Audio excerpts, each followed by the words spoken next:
Hi, so I'm making another video. Me and my videos. Things that I see spiritually that are going on in this world. I drive around and I think, am I the only one that sees this?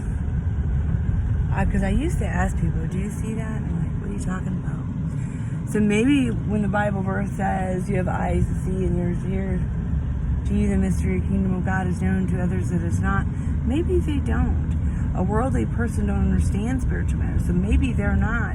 The Lord hasn't removed the veils off their eyes to see, because there's lived in this physical carnal reality. They don't see that there's a spiritual aspect to it that goes on behind the physical reality, because every behavior has a spirit behind it. You're not warring with flesh and blood, you're warring with spirit forces. So, in worlds where like rebellion is everywhere, the Jezebel or the Ahab spirit that's been being promoted, where, and I'm not even saying that people are doing this willfully. I won't say that, because when I was as blind as everybody else, I wasn't willfully doing it. I think that we can be confused about our identity living in a fallen world. When darkness is promoted, our carnal nature is to prefer the dark over light. So I think there's a war that goes on individually with ourselves and the things that other rebellious, like your seducing spirit, when you're coming to the cross, could be someone who's just living worldly, or maybe in the state of rebellion that uses profanity or talks perverse or don't know how to be polite. Because like I say, you know them by their fruit, so sometimes when people, the little details become bigger details when you're trying to walk the narrow path, like using profanity.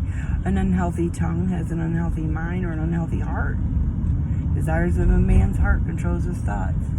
You would know them by their fruit. Your fruit is, what you're producing. Life and death is in the power of the tongue.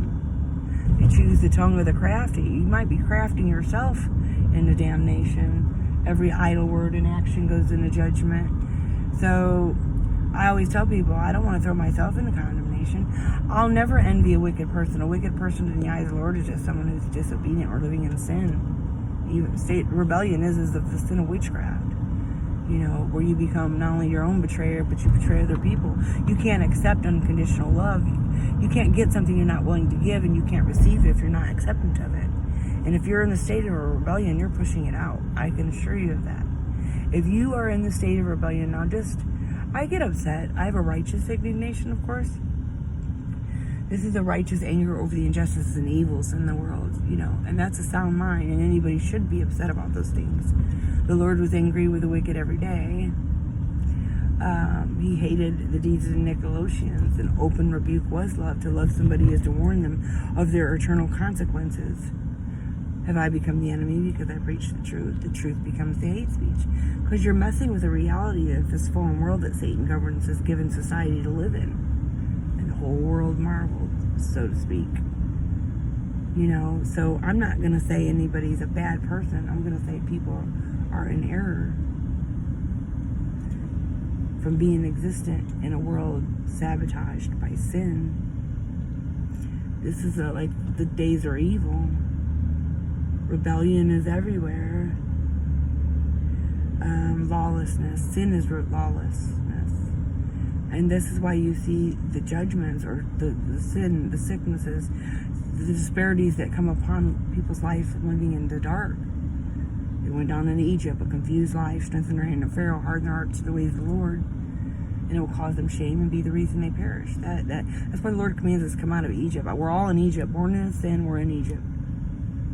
Born in the sin, meaning we're born into a world, into our flesh, Satan's world, and he governs our fleshly desires. The lust of your father, the devil, and the lust of the flesh you will do. So, that's what occurs.